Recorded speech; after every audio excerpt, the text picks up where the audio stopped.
Good morning, everyone. Myself Amit here. So again, we are come back with the next webinar. So today we have a very interesting topic, object repository. So we are capturing the selectors every time in a day while you're being as RPA developers, and we need to reuse the same selector again and again in the same project or different projects. Always, then there is a we need some mechanism where we can some repository where we can store our objects, whatever UI elements we are capturing, and then we can reuse it as an entire repository as a file. In a one click, we can entirely whatever object we have stored, we can easily reuse. So for this concept, you have come up with the object repository. So today, Snehalata, she's RPA developer, is step one step ahead. So she's demonstrating us how object repository works in your project with some live demonstration with two real use cases. So welcome, Snehalata. Thank you, Amit. So good morning, everyone. And as Amit said, today we are going to discuss about object repositories. So what is today's agenda? First of all, we will discuss about what is object repository and why it is needed. Second one, we will discuss how to create object repository. And third, we will see the virtual demonstration about it. And then you can ask about the queries. Okay, so let us start first. What is object repository first of all? Okay, so what is basically object repository? As the name suggests, it is a repository wherein you can store the objects.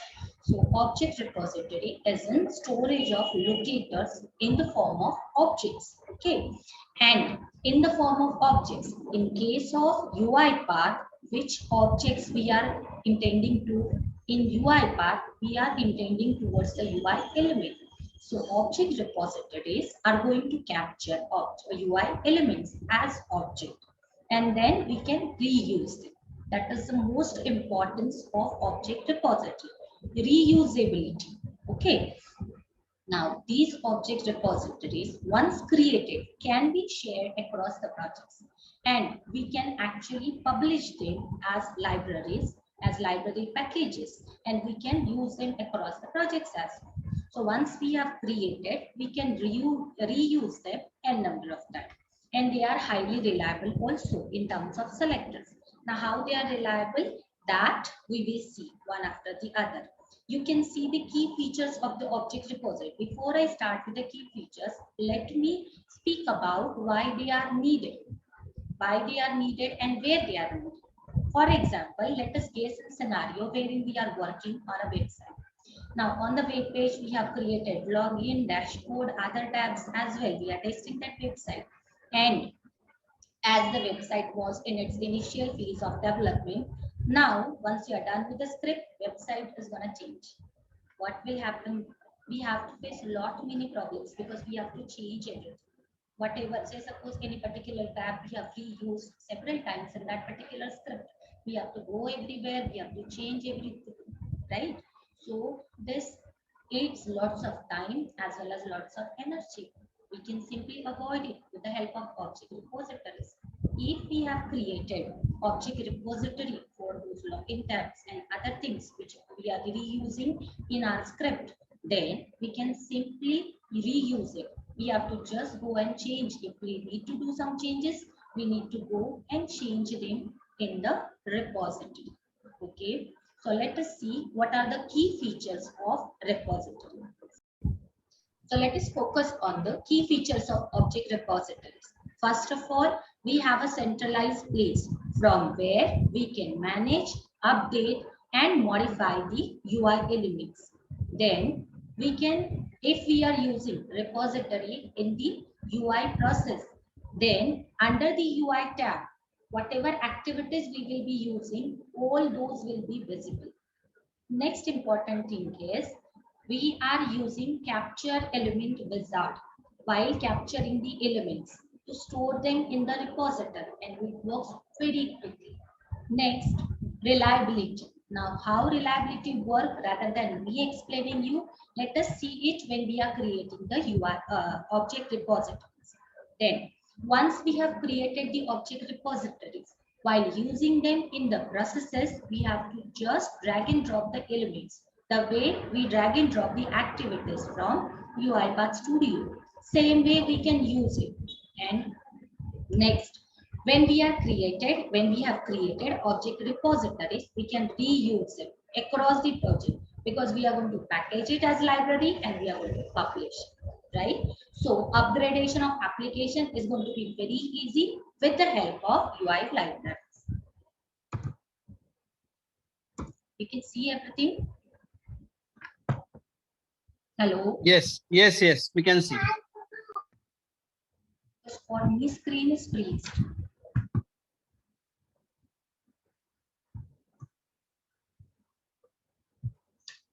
Features of object repository. Now we will see how we are going to create object repository. So 4 simple steps we have to follow with which we can create an object repository. First of all, in library process, we have to click on capture element to start recording, because in object repositories, we are just going to record the elements and then reuse them in our process. Once we capture the elements, we have to save those objects because the elements will be captured and saved as objects. So those objects we have to save to the library and then they will be added to the object repository. Once our object repository is ready, it is created, we can just drag and drop an application or screen or an element on the top of the activity in our workflow. And this is the use of object repository in our process. And finally, if we want to use it across the projects, then we have to just publish it. How we are going to do that, we will see with the help of virtual demonstration. In virtual demonstration, I will use RPA challenge used case wherein we are going to create object repository for RPA challenge and then we will reuse it. Okay, so I just opened my UiPath, and as I told you, if I want to reuse the object repository, we have to go with the library process. Okay, now before we start using or start creating object repository, it is very important to know what is prerequisite. And prerequisite over here is we need UiPath Studio version 2020.10 above first. And second thing, we can create object repository for those projects only which are using modern design experience. So in the UiPath, just go to the setting. In the setting, go to design. In the design, use modern for new projects. Go to the toggle and make it yes. Okay, and then we are ready to create our object repository. So again, we are in the UiPath Studio and let us create object repository. First of all, as we are going to create it reusable because we want to reuse it. So we will go with the library process. So I'm creating a library process, giving a dummy name, object repository test. Okay, so I'm creating object repository for test purpose. So I'm just giving name object repository test. By the time it opens,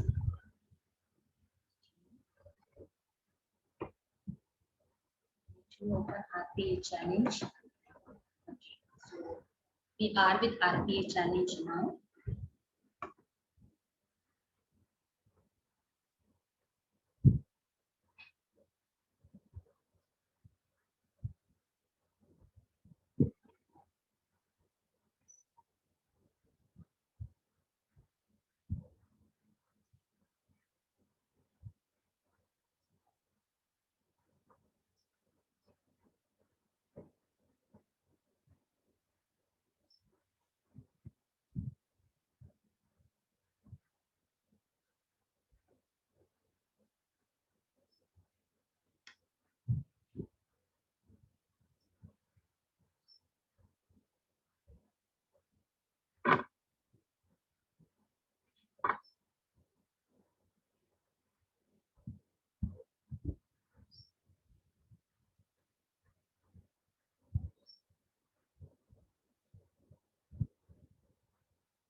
So I will select a new activity.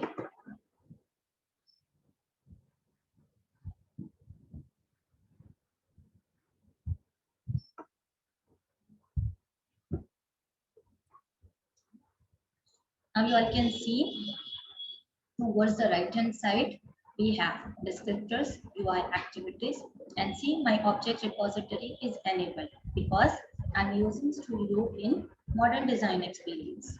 So object repository part is enabled. So what we have to do, as I told you, the first simplest step which we need to follow is we have to capture the element. Okay, so here you can see capture elements. With this we are going to just capture the element. Let me click on it to create object repository. So I'm clicking on it and we are here. Now on this page, I just want to go with the two elements. I will go with first name and last name. Okay. First of all, I have to start with the recording. So we will start recording.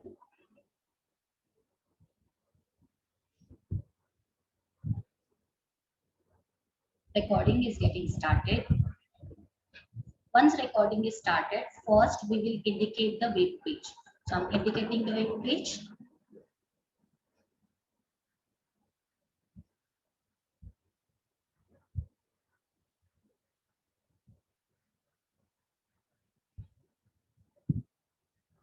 Now, once web page is indicated, you can see Chrome RPA challenge. If you want to change the screen name, you can change the screen name. So we have recorded the screen first. RPA challenge screen we have recorded, browser type, Chrome, everything. You can see selector window as well. So now, next thing, I want to go with the first name. So I will search for the first name and I will record first name. It is first name here. So I will just record first name. Now next thing, I'm recording first name. So it is collecting target information. It is searching for the anchor. So anchor information is collected now. It is searching by selectors now. Then it is done. Now you all can see here, element name is first name.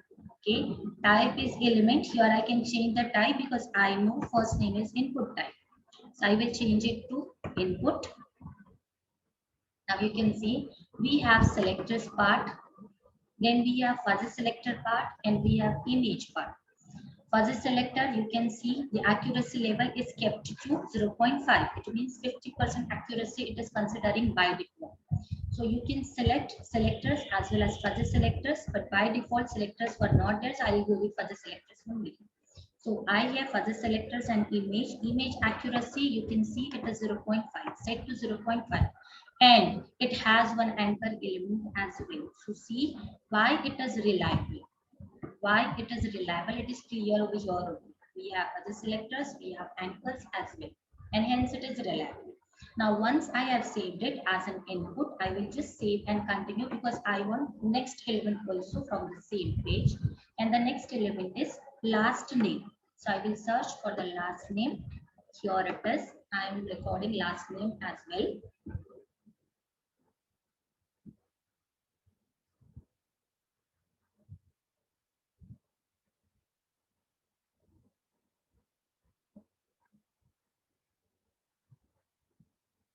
Now again, I will change it to input because last name is also input type. Now apart from this, two buttons I need from this particular area. I want start button and I want submit button. So I won't be saving it to the library. First I will go to start button because I want to record that, and then I will record submit button.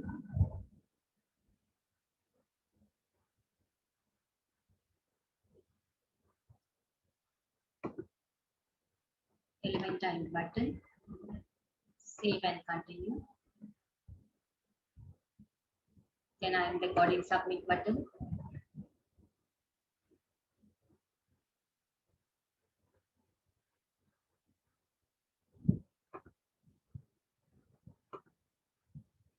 Now I won't go for save and continue because I'm done. I needed only these elements from this web page. So I will just go and save it to the library. All the objects which I have needed, I have stored, I have recorded. So I will just go to the library and save it to the library. But it is not saving because the problem is I haven't given version. So version, as we are doing it for the first time, version will be V1 version. Okay. Now we have to save it.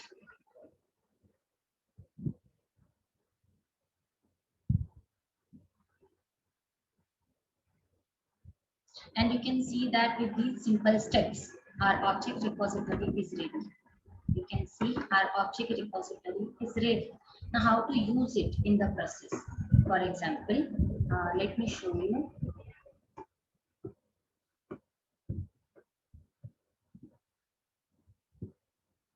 I'm taking activities now.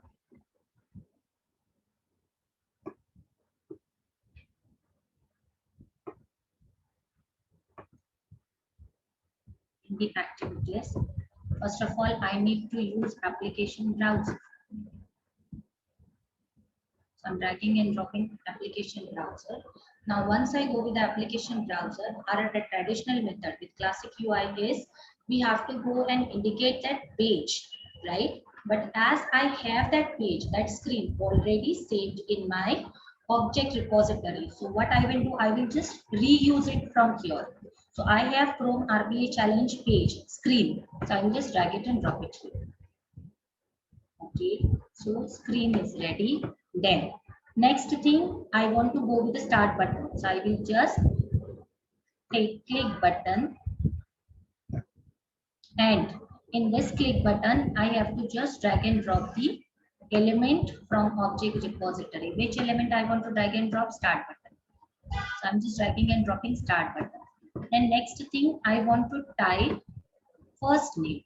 So I will just take first name activity, and I have already recorded first name, so I will just drag it and drop it in the object repository from the object repository. Name, I'll write in double quote, Sneha. Okay. Now next, I want to type into last name. So I will just drag and drop, type into activity again, and the last name element from the object repository, I'm dragging and dropping on the top of that activity. So my last name is M. Next, again, I want to go with the click because I want to submit this in the input form, right? So I'm clicking on submit button. I have submit element also. So I'm just dragging and dropping. So you all can see now, within no time, I have created a workflow. Within no time, I have created a workflow. Now we have used objects repository, which was present here only. How to publish it and reuse it across the projects. That also we will see. If I want to publish this object repository, then I have to go to the publish, right? Now the publishing name, package name will be same, which I have given, object repository test. Okay. Then in the publishing option, you have to go and select the path. Now this custom URL path I have already given. So it is taking as by default. You have to just go and select the path where you want to store this repository. Okay. And once you have selected to the path, publish to custom we have to do, and then publish it.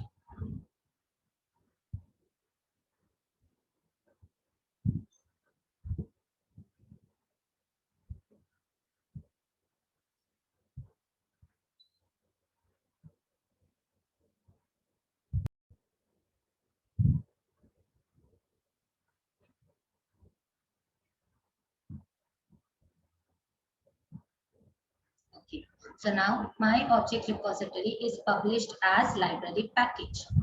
Okay, I want to use it in different processes. So how I will use it and how it solves the upgradation issue. Now I'll go with the normal process. I have just created one object repository and I want to test it. So I will give name object repository test. Say one.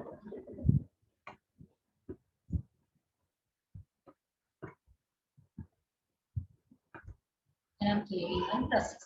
Wherein I'm going to check whether this object repository which I have created I can use or not.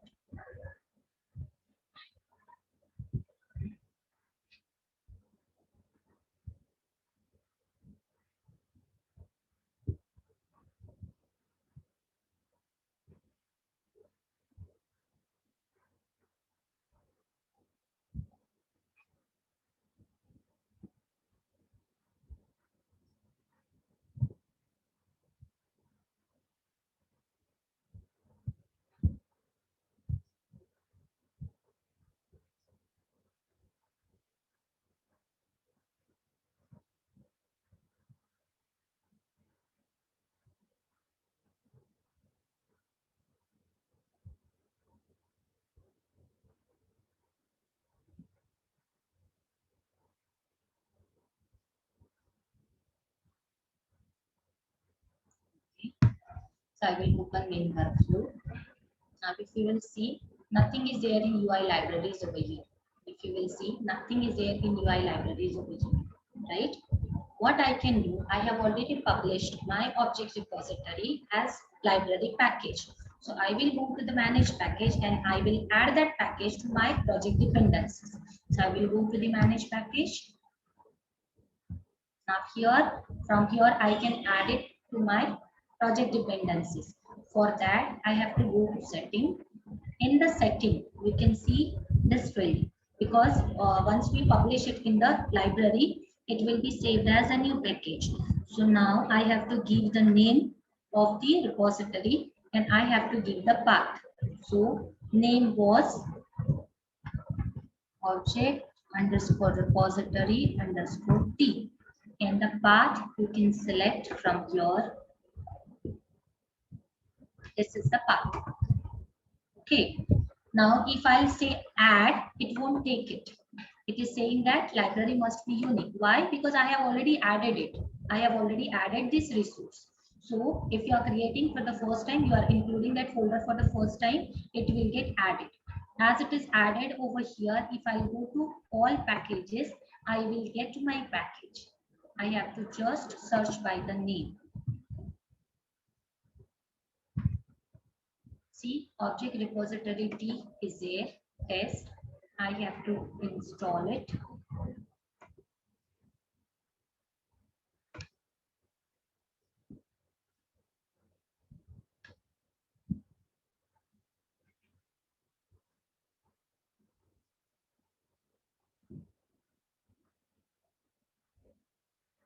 And it will be added to my project dependencies. So I can use that object repository for this process now.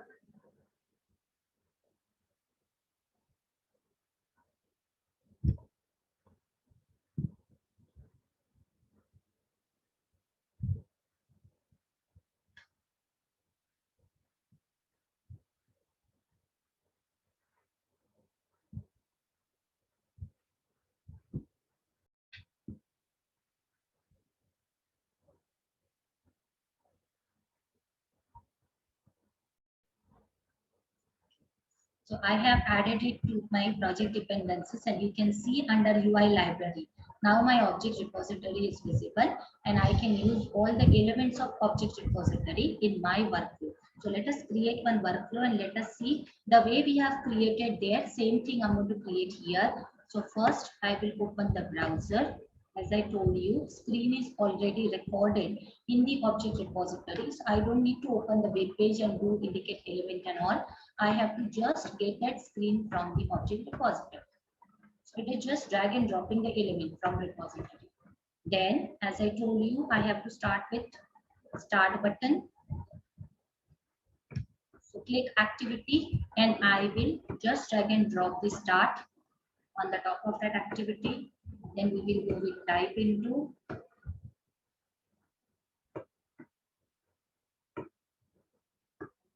First name.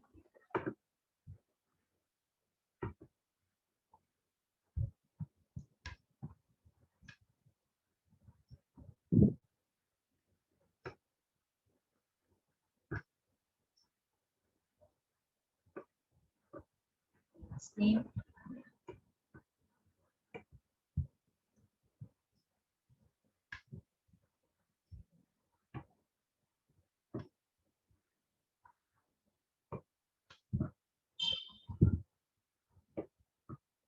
and submit.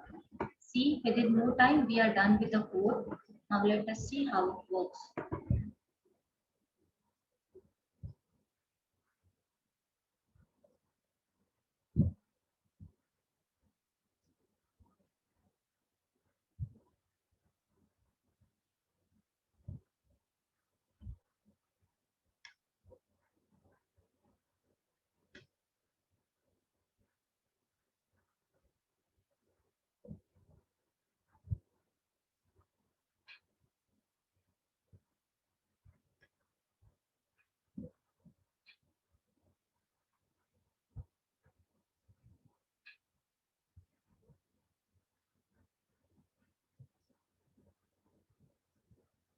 See, so now it is done. If you want to see, we know that after each round, all the UI elements location is going to change in RPA challenge. So let us see one more time if it works fine.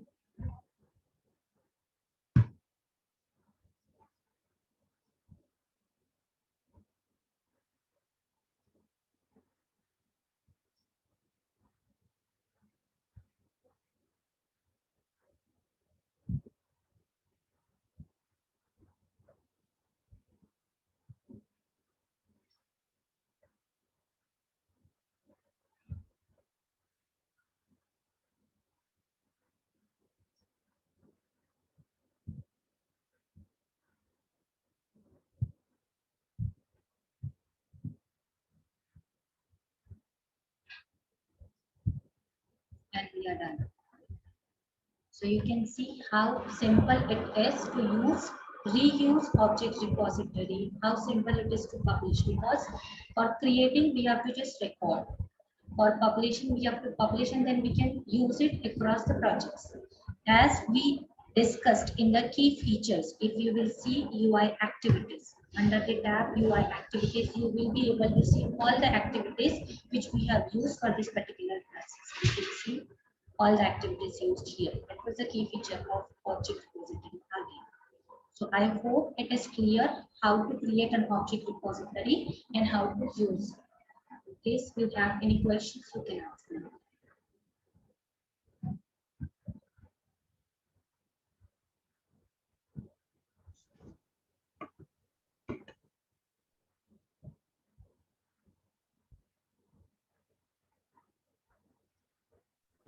Hello. Hello. Yeah. Hi, Sneha. So can you just repeat like we are getting that package right from managed packages? Yes. Can you just repeat that Okay. that part? Yeah. So we have to go to the manage package. Now this folder's location is already stored for me. So I don't have to do anything. But if yours is new folder, which is not yet added as a resource, then what you have to go to setting. In the setting, in name tab, what is the package name, in the sense library process name, and the source where you have stored that repository, and add it. It will get added and you will see it here. Then just go to the all packages and uh, save it, add it to your project dependencies, and then we are done. It will be reflected in this UI library and you can use it. Okay. Yeah. So actually we have published this repository in our orchestrator also, right? Yes, you can publish it in the orchestrator, but I did custom publish only. Custom. Okay.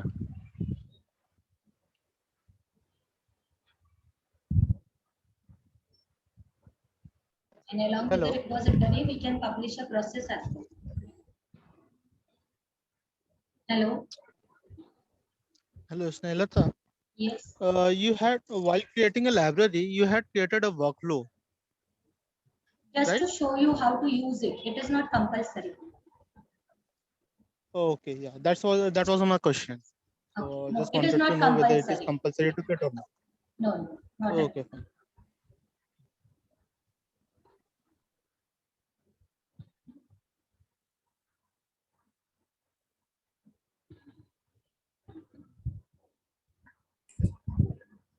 Yeah. Any questions we have? Yeah, hi Snehal.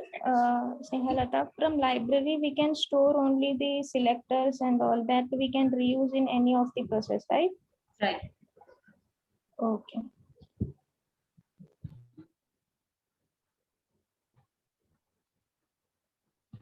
Shall I stop share then? No. Snehata, what is that Yes. use application browser activity? This use application browser activity you will get in modern design experience.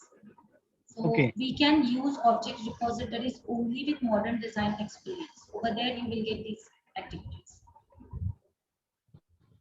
Okay. So we can't use in normal browser. Actually, the thing is that in documents it is written, if you refer the documents, it is written that we can use class UI activities as well with certain filters, but Okay. I have not explored that area. Okay.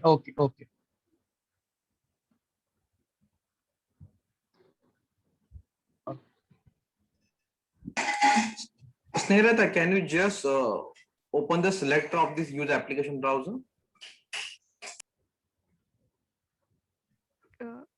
Hello, Yes.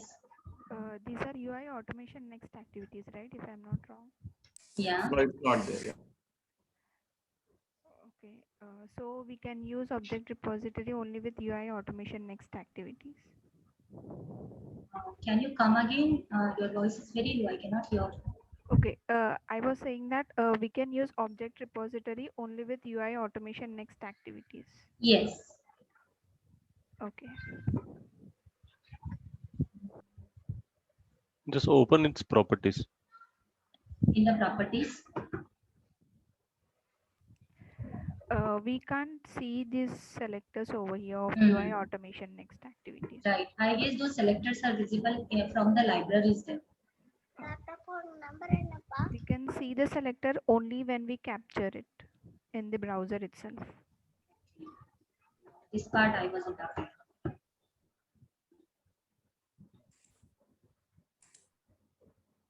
Okay, great then. Okay. Shall I stop share then? Yeah. So thanks, Snehlata. So explaining this topic, how to use it, and in UiPath with fuel cases. Really, thank you for this. Yeah. Thank you, team. Thank you, Thank you. Snehlata.